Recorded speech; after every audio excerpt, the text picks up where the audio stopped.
Hello students, हमने last class में cytoplasm में प्रेजेंट सेल ऑर्गेनल्स को पढ़ना शुरू कर दिया था और हमने एक सेल ऑर्गेनल कंप्लीट कर लिया था। It was endoplasmic reticulum. अब आज की क्लास में हमको क्या शुरू करना है, सुनिएगा। हमने देखा था कि एंडोप्लाज्मिक रेटिकुलम के अंदर जो छोटे छोटे ग्रैन्युलर स्ट्रक्चर प्रेजेंट हैं उनको हमने कुछ नाम दिया था, है ना। क्या नाम दिया था हमने उनको नाम दिया था राइबोसोम्स। Is it okay? तो बस आपको सबसे पहले राइबोसोम से ही स्टार्टिंग करनी है। सुनिएगा ध्यान से। ये जो राइबोसोम्स होते हैं ये कहाँ प्रेजेंट होते हैं? जैसा कि आपने देखा था कि अगर राइबोसोम्स की अकरेंस की बात की जाए, प्रेजेंस की बात की जाए, तो ribosomes are present which are sticked on the surface of endoplasmic reticulum। तो एंडोप्लाज्मिक रेटिकुलम की सरफेस पर चिपके हुए होते हैं, पर ज़रूरी नहीं है कि ये हमेशा एंडोप्लाज्मिक रेटिकुलम की सरफेस पर चिपके हुए ही आपको मिले। ये साइटोप्लाज्म में डिस्ट्रीब्यूटेड स्टेट में भी प्रेजेंट हो सकते हैं, ठीक है ना। तो ये जो राइबोसोम्स हैं ये एंडोप्लाज्मिक रेटिकुलम पर चिपके हुए भी हो सकते हैं और साइटोप्लाज्म में बिखरे बिखरे भी हो सकते हैं, भूलिएगा मत, है ना। अब हमें जानना है कि अगर आप इस राइबोसोम्स का केमिकल कंपोजिशन जानना चाहो स्ट्रक्चर में, तो कंपोजिशन क्या होता है, किसके बने हुए होते हैं। तो राइबोसोम के कंपोजिशन में मेन जो कंपोजिशन होता है वो होता है आरएनए, और आरएनए के साथ में जो दूसरे पार्टिकल्स इस राइबोसोम में प्रेजेंट होते हैं वो होते हैं प्रोटीन पार्टिकल्स। आप भूले तो नहीं ना आरएनए की फुल फॉर्म? आरएनए की फुल फॉर्म है ribo nucleic acid. Is it okay? तो मतलब इन दोनों चीज़ों से मिलकर के बने हुए होते हैं ये आरएनए। और अगर आप राइबोसोम्स का फंक्शन जानना चाहो तो बस एक ही फंक्शन आपको याद रखना है। This is the only function which is performed by the ribosomes which is protein synthesis. क्या होता है मेन काम? Protein synthesis. तो बस इतनी सी बात याद रखनी है कि राइबोसोम कहाँ प्रेजेंट होते हैं। Either they are sticked on the surface of endoplasmic reticulum और freely distributed in the cytoplasm, है ना। और दूसरा काम याद रखना है कि क्या काम होता है इनका? Formation of protein. तो बात खुशी की ये है कि हमें राइबोसोम के बारे में बस इतना ही जानना है। चलिए तो आगे चलते हैं, और जो आगे हमको पढ़ना है दिस इज वेरी इंपॉर्टेंट। बहुत ध्यान से सुनना, ठीक है ना, बहुत ज़्यादा ध्यान से सुनना। एग्जाम में बहुत आता है ये, क्योंकि जो हम थर्ड सेल ऑर्गेनल पढ़ने जा रहे हैं उसको आपको खूब ध्यान से सुनना है। तो जो हम ये थर्ड पढ़ने जा रहे हैं, इस थर्ड सेल ऑर्गेनल का मतलब present in the cytoplasm. Is it okay? तो the name is Golgi body. आप चाहो तो गोल्जी बॉडी बोलो, आप चाहो तो गोल्जी कॉम्प्लेक्स बोलो, आप चाहो तो गोल्जी अपैरेटस बोलो, बड़े सारे नाम हैं इसके, है ना। तो ये मैंने आपके सामने इसके दो नाम लिख दिए हैं। आप चाहो तो एक और लिख सकते हो विच इज गोल्जी कॉम्प्लेक्स। तो हम सबसे पहले इसके स्ट्रक्चर के बारे में जानते हैं, फिर हम जानेंगे इसके फंक्शंस के बारे में कि आखिर काम क्या क्या करता है ये। ओके, तो चलिए पहले हम स्ट्रक्चर के बारे में जानते हैं कि किससे बनता है, कैसा दिखता है, कैसा होता है, ये हम जानने जा रहे हैं। तो देखो फ्लैटेंड सैक है ना, ऐसे चपटे चपटे से सैक होते हैं इसके अंदर। Is it okay? किसके अंदर? गोल्जी अपैरेटस के अंदर। ये चपटा सा स्ट्रक्चर फ्लूइड भरा हुआ होता है इनके अंदर। सबके अंदर क्या भरा हुआ होता है? फ्लूइड फिल्ड स्पेसेस हैं ये फ्लूइड फिल्ड स्पेसेस। बहुत ध्यान से देखना। Is it okay? ये क्या है? ये है fluid filled spaces. Is it okay? तो अगर हम गोल्जी अपैरेटस के स्ट्रक्चर के बारे में जानना चाहें तो जो उसका स्ट्रक्चर होता है उस स्ट्रक्चर में आता है फ्लूइड फिल्ड स्पेसेस। अब ये जो फ्लूइड फिल्ड स्पेसेस हैं ये दोबारा से शेप के हिसाब से आप इसे अलग अलग नाम दे सकते हो। जैसे शेप के हिसाब से आपने ये पहला शेप देखा इसका, जिसे आप बोलते हैं फ्लैटेंड सैक। क्या है ये? फ्लैटेंड सैक्स हैं, ये चपटे चपटे से सैक्स बने हुए हैं ना, ये चपटे चपटे एक के ऊपर एक लेयर पैरेलल रोज की फॉर्म में एक के ऊपर एक लगे हुए होते हैं। एक तो ये फ्लैटेंड सैक हो गया, और दूसरे जो फ्लूइड फिल्ड स्पेसेस होते हैं they are also present in the form of vesicles. Vesicles की फॉर्म में भी होते हैं ये। Is it okay? तो ये जो फ्लैटेंड सैक्स जो बनाए हैं मैंने चपटे चपटे, इनको हम बोलते हैं सिस्टर्ने। क्या बोलते हैं? सिस्टर्ने। अब आप बोलोगे ऐसा नाम तो हमने एंडोप्लाज्मिक रेटिकुलम में भी दिया था। बिल्कुल दिया था। Is it okay? तो ये जो फ्लैटेंड स्पेसेस आपको दिखाई दे रहे हैं, इसका नाम तो क्या है? इसका नाम है सिस्टर्ने। Is it okay? याद रहेगा आप लोगों को? याद रखना ही पड़ेगा। अब देखो होता क्या है कि यहाँ पर ये निकल रहे हैं, कहाँ से निकल रहे हैं ये वेसिकल्स? ये वेसिकल्स मैं आपको बता दूं कि ये निकल रहे हैं, पता है कहाँ से आ रहे हैं? ये आ रहे हैं स्मूथ एंडोप्लाज्मिक रेटिकुलम से। कहाँ से आ रहे हैं ये? Smooth endoplasmic. Smooth endoplasmic reticulum में से ये वेसिकल्स निकलते हैं और निकल करके यहाँ पर जुड़ते जाते हैं। किस में जुड़ते जाते हैं? दिख रहा है ना आप लोगों को? ये गोल्जी अपैरेटस की इस पर्टिकुलर सरफेस पर जुड़ते जाते हैं, और ऐसे ये जुड़ जुड़कर बहुत ध्यान से सुनना, ये जुड़ करके ये ऐसे चपटे चपटे फ्लैटेंड सैक, जिसको आपने नाम दे रखा है सिस्टर्ने, इसका फॉर्मेशन करते जाते हैं। तो मतलब आप ये बोल सकते हैं कि जो गोल्जी बॉडीज़ का स्ट्रक्चर ओरिजिनेट हुआ है, फॉर्मेशन इसका करने के लिए जो चीज़ रिस्पॉन्सिबल है, वो कौन सी चीज़ रिस्पॉन्सिबल है? वो रिस्पॉन्सिबल है स्मूथ एंडोप्लाज्मिक रेटिकुलम। कौन रिस्पॉन्सिबल है? Smooth endoplasmic reticulum. Is it okay? अब ये स्मूथ एंडोप्लाज्मिक रेटिकुलम में से ये वेसिकल्स निकल रहे हैं, यहाँ पर बनते जा रहे हैं, चिपकते जा रहे हैं, ये फ्लैटेंड सैक बनती जा रही हैं।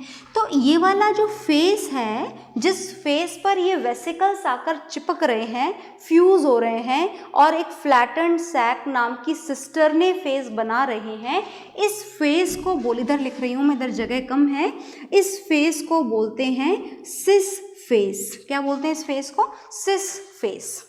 Is it okay? As this phase is responsible for the formation of cisternae. किसके लिए रिस्पॉन्सिबल है ये? सिस्टर्ने के फॉर्मेशन के लिए, क्योंकि वेसिकल आ रहे हैं, जुड़ रहे हैं और ये फ्लैटेंड सैक बनती चली जा रही है। आ कहाँ से रहे हैं वेसिकल्स? स्मूथ एंडोप्लाज्मिक रेटिकुलम से। Is it okay? अब देखिए ये जो इसकी ऊपर की सरफेस है, इससे ये वेसिकल्स डिस्पैच होते जा रहे हैं, निकलते जा रहे हैं। ये निकलते हैं और निकल कर गायब हो जाते हैं, फूट जाते हैं, गायब हो जाते हैं, डिसअपियर हो जाते हैं, है ना, अपने आप ही। मतलब गोल्जी अपैरेटस के बनने का काम हमारी सेल में हमेशा चलता रहता है। ये देखो नीचे से बनती जाती है और ऊपर से गायब होती जाती है। Is it okay? तो ये जो निकल रहे हैं ये कैसे वेसिकल्स हैं? They are the discharged vesicles. कौन से वेसिकल्स बोला जाता है इनको? इनको बोला जाता है discharged vesicles. Is it okay? और ये जो डिस्चार्ज वेसिकल्स हैं ये फाइनली जाकर के क्या होने वाले हैं? ये फाइनली होने वाले हैं डिसअपियर, गायब हो जाएंगे। Is it okay? अच्छा सुनिएगा, इस फेस में से, इस पूरे फेस में से क्या हो रहा है? वेसिकल्स निकल रहे हैं और गायब हो रहे हैं। तो जहाँ पर वेसिकल्स जुड़ रहे थे और सिस्टर्ने बना रहे थे, उस फेस को हमने क्या नाम दिया था? Cis face. और ये जो ऊपर वाली फेस है, इस फेस को हम क्या नाम देंगे? इस फेस को हम नाम देते हैं ट्रांस फेस। क्या नाम दिया जाता है इसको? इसको नाम दिया जाता है trans face. Is it okay? तो मैंने आपको कुछ बातें यहाँ पर बता दी हैं, दोबारा देख लें। गोल्जी अपैरेटस का स्ट्रक्चर मैंने आपको बताया। Golgi apparatus can be simply defined as the fluid filled spaces and they are usually in the form of two shapes. First is flattened sac, चपटे चपटे जिसमें फ्लूइड भरा हुआ है, नाम क्या है? सिस्टर्ने। दूसरा आपने देखा ये गोल गोल फेसेस, जिनको हम क्या बोल रहे हैं? वेसिकल्स। एक जगह से जुड़ रहे हैं, जुड़ कर फ्लैटेंड सैक बना रहे हैं, दूसरी जगह से बन कर बाहर रिलीज हो जा रहे हैं और गायब हो जा रहे हैं। मतलब गोल्जी अपैरेटस का फॉर्मेशन हर समय यहाँ पर क्या रहता है? ऑन रहता है। Is it okay? आ गई बात समझ में? तो आप इस डायग्राम को बनाइए प्रॉपरली, फिर हम जानेंगे गोल्जी अपैरेटस के फंक्शंस। ओके, तो बना लीजिए इसको। तो आप वीडियो पॉज करें, इसको ड्रॉ करें, और वीडियो पॉज करने के बाद में, ड्रॉ करने के बाद में आप वीडियो को दोबारा चालू करिएगा, और दोबारा चालू करते वक्त हम जानेंगे इसके फंक्शंस। तो चलिए अब हम जानने जा रहे हैं कि ये इतना लंबा चौड़ा सा जो स्ट्रक्चर आपने बनाया है गोल्जी अपैरेटस का, ये प्रेजेंट कहाँ पर होता है। Is it okay? जैसे आपने देखा था कि एंडोप्लाज्मिक रेटिकुलम कहाँ पर अटैच होता है, एक एंड तो न्यूक्लियस से और दूसरा एंड सेल मेम्ब्रेन से। तो ये जो गोल्जी अपैरेटस हैं, they are also either connected to the nucleus और they are freely distributed in the cytoplasm. कभी कभी ऐसे बिखरा बिखरा भी होता है इसकी छोटी छोटी यूनिट, थोड़ा गोल्जी अपैरेटस यहाँ, थोड़ा वहाँ, थोड़ा यहाँ, like that. Is it okay?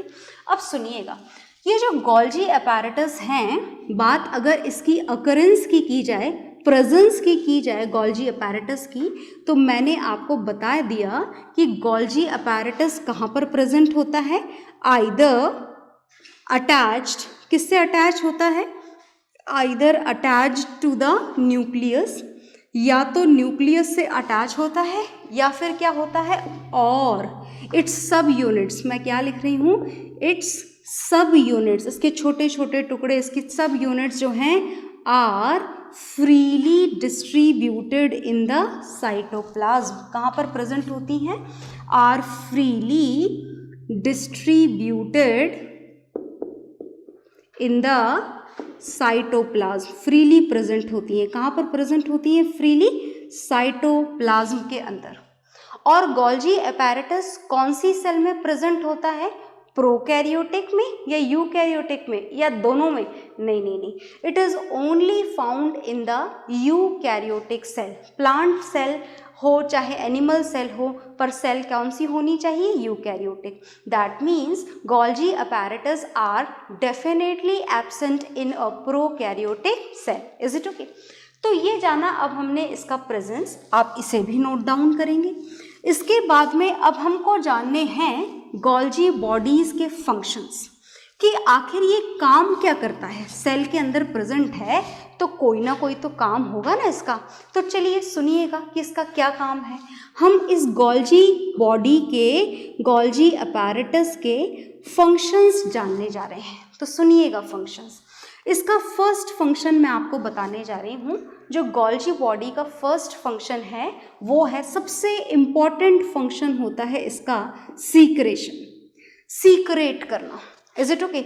जैसे कोई सी भी चीज़ बन रही है तो उसको प्रॉपरली आकर के इकट्ठा करना, इकट्ठा करने का काम कौन कर लेता है, एक जगह पर स्टोर करना, और स्टोर करके फिर टारगेट पर भेजना। जैसे स्टोर कर लिया, अब भेजना है इसे सेल मेम्ब्रेन पे, तो सेल मेम्ब्रेन पर कौन पहुंचाएगा इसको, सेल मेम्ब्रेन पे इसको पहुंचाएगा Golgi body. Is it okay? बात समझ में आई? कोई चीज़ कहीं और से बनकर आ रही है, उसको इकट्ठा करके किसी और टारगेट पे पहुंचाना है, तो ये सारे काम कौन करता है, ये सारे काम करता है गोल्जी बॉडी। इसके अलावा जो सीक्रेशंस होते हैं, कौन से सीक्रेशन, इसके अलावा जो सीक्रेशन है हमारी बॉडी में, for example secretion of hormone, secretion of mucus, इनके सीक्रेशन का काम भी कौन करता है, इनके सीक्रेशन का काम करता है Golgi bodies. Is it okay? तीसरा जो मेन फंक्शन है गोल्जी बॉडीज का वो होता है formation. It is responsible for the formation of cell membrane as well as it is also responsible for the formation of cell wall. Is it okay? तो हमें Golgi bodies के बारे में सिर्फ इतना ही जानना था। अब हम जानेंगे नेक्स्ट सेल ऑर्गेनल के बारे में। देखिएगा, ये जो नेक्स्ट सेल ऑर्गेनल मैं आपको पढ़ाने जा रही हूँ, दिस इज वेरी सिंपल, बहुत थोड़ा सा आपको जानना है, ध्यान से सुनिएगा। क्या है ये जो ध्यान से सुनने वाली बात है, उसको क्या है, उसका नाम क्या है, उसका नाम सुनिएगा। ये जो नेक्स्ट सेल ऑर्गेनल हम पढ़ने जा रहे हैं, this is fourth cell organelle and this fourth cell organelle is known as lysosomes. क्या बोला जाता है इनको, लाइजोसोम्स। ये लाइजोसोम्स के स्ट्रक्चर के बारे में अगर आप जानेंगे तो सुनिएगा कि लाइजोसोम्स का स्ट्रक्चर कैसा होता है। लाइजोसोम्स को अगर आप देखेंगे, they look like spherical ball like in structure, very small ball like in structure. दिखने में तो ये कुछ ऐसे ही होते हैं, कैसे होते हैं, बिल्कुल छोटे छोटे से गोल गोल। और एक बात और, they are bounded with a single membrane, है ना, जैसे माइटोकॉन्ड्रिया हो गया, गोल्जी अपैरेटस हो गया, एंडोप्लाज्मिक रेटिकुलम हो गया, they all are bounded with the double membrane system. But when we are talking about the lysosomes, then lysosomes are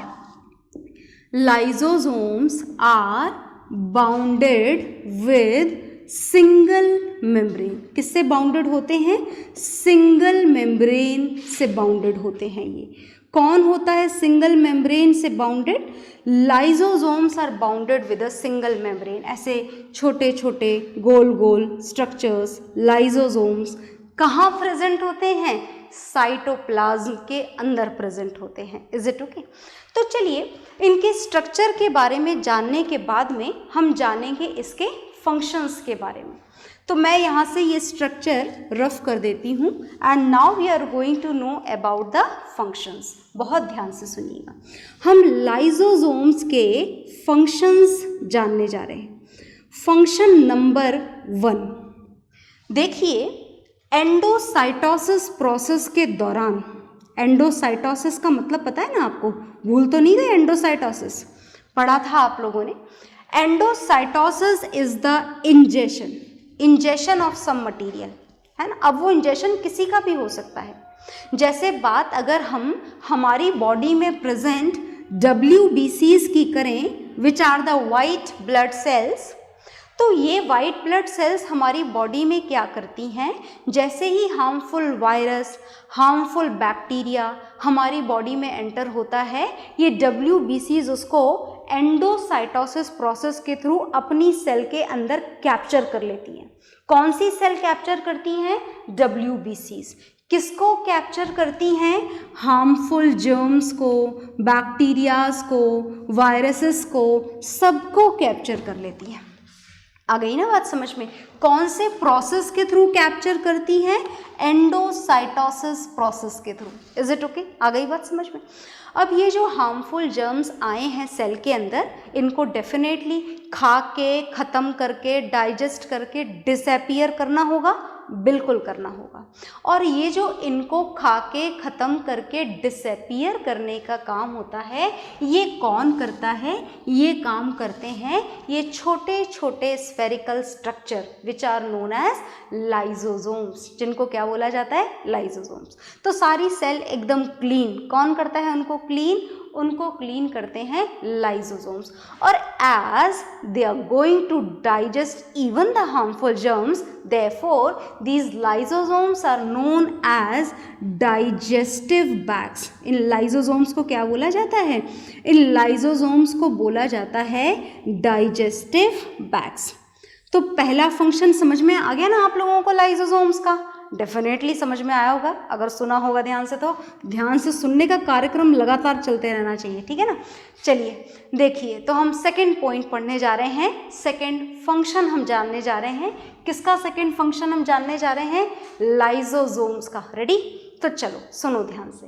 ये जो लाइजोसोम्स हैं, इनका सेकंड फंक्शन होता है कि जैसे आपकी बॉडी है, आपकी बॉडी में सेल है और सेल के अंदर कोई हिस्सा खराब हो गया, सेल का कोई सा भी पार्ट डैमेज हो गया, उसने ढंग से काम करना बंद कर दिया सेल के किसी भी हिस्से ने, तो अगर सेल का कोई सा भी part, whatever the part of the cell is, कोई सा भी पार्ट है सेल का, तो ये सेल के उस फंक्शनलेस पार्ट को, कैसा पार्ट है ये, फंक्शनलेस, या तो स्लो फंक्शनिंग शुरू हो चुकी है या फिर इसने काम करना बंद कर दिया है, अगर फंक्शनलेस हो गया है तो ये सेल के जो लाइजोसोम है, इस सेल के फंक्शनलेस पार्ट को खा के, ख़त्म करके, डाइजेस्ट करके क्या कर देते हैं लाइजोसोम्स, उसको भी डिसअपीयर कर देते हैं।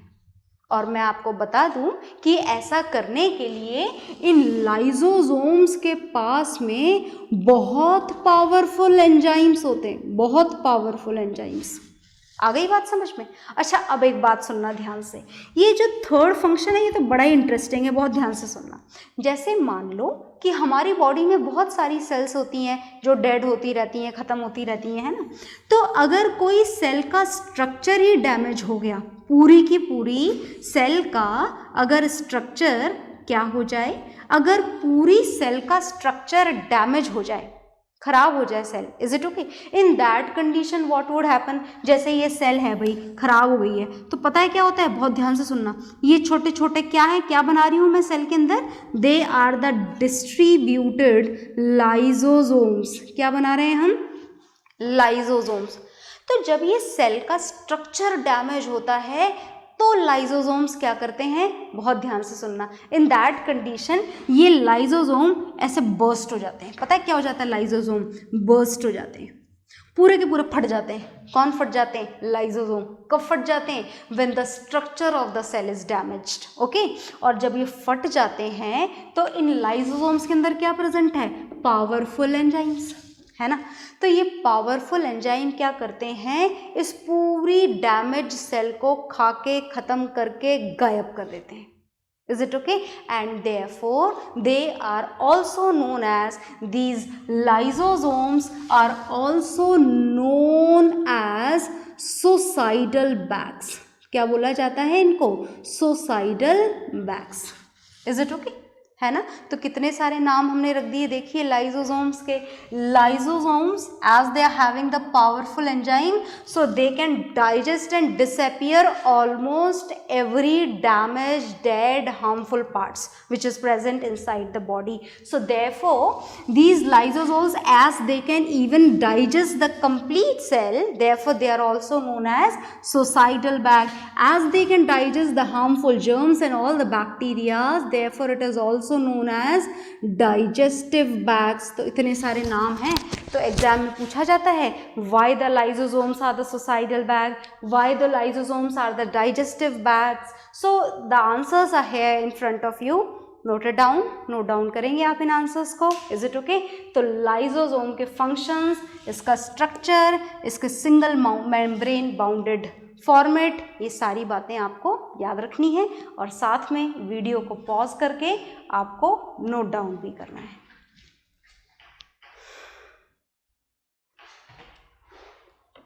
हाँ जी, तो आपने वीडियो पॉज करा होगा और नोट डाउन कर लिया होगा, आई होप। तो आगे चलते हैं हम लोग।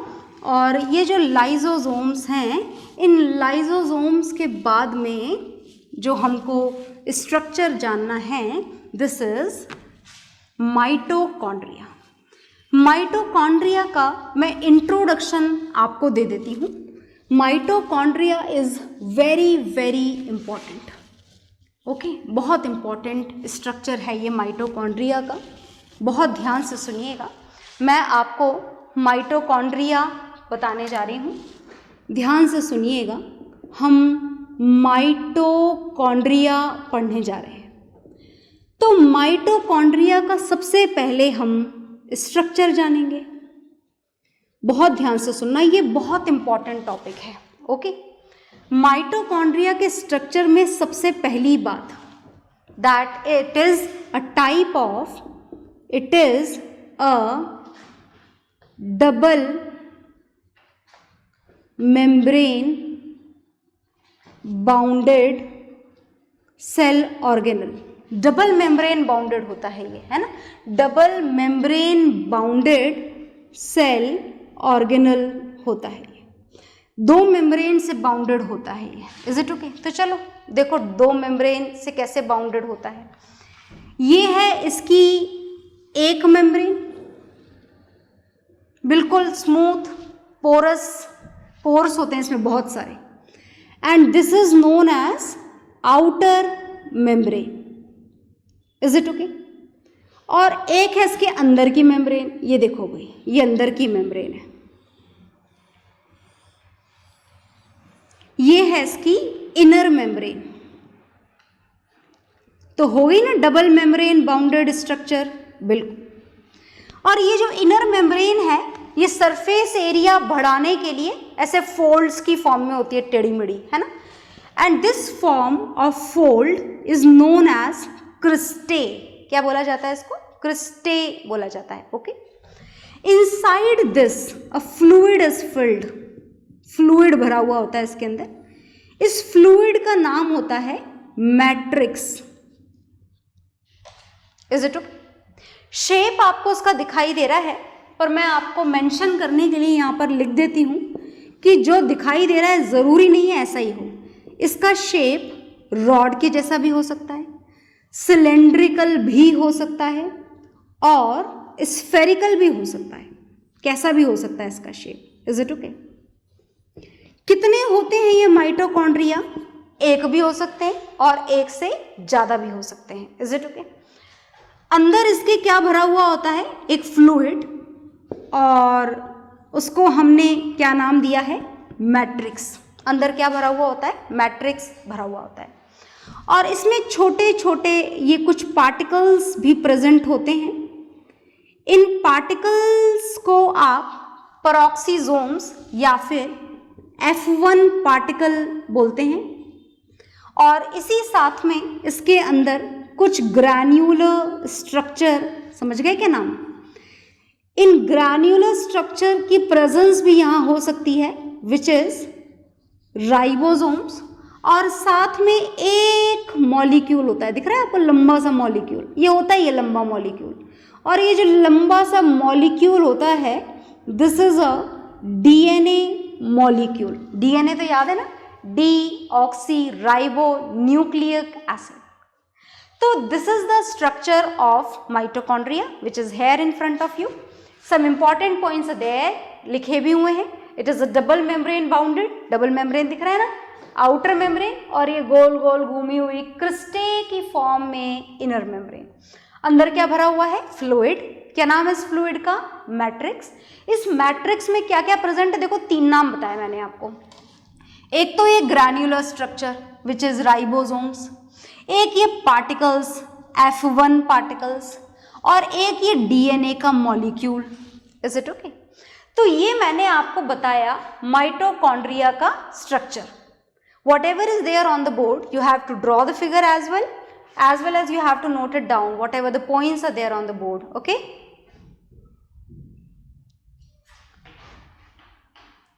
तो मैंने आपको ये माइटोकॉन्ड्रिया का स्ट्रक्चर बता दिया है। अगर आपने इसे नोट डाउन नहीं करा है तो पॉज करके नोट डाउन ज़रूर करिएगा। और इस माइटोकॉन्ड्रिया के फंक्शंस बहुत इंपॉर्टेंट है, जो हम नेक्स्ट क्लास में देखेंगे फुल डिटेल में। ओके, सो बाय एवरीवन।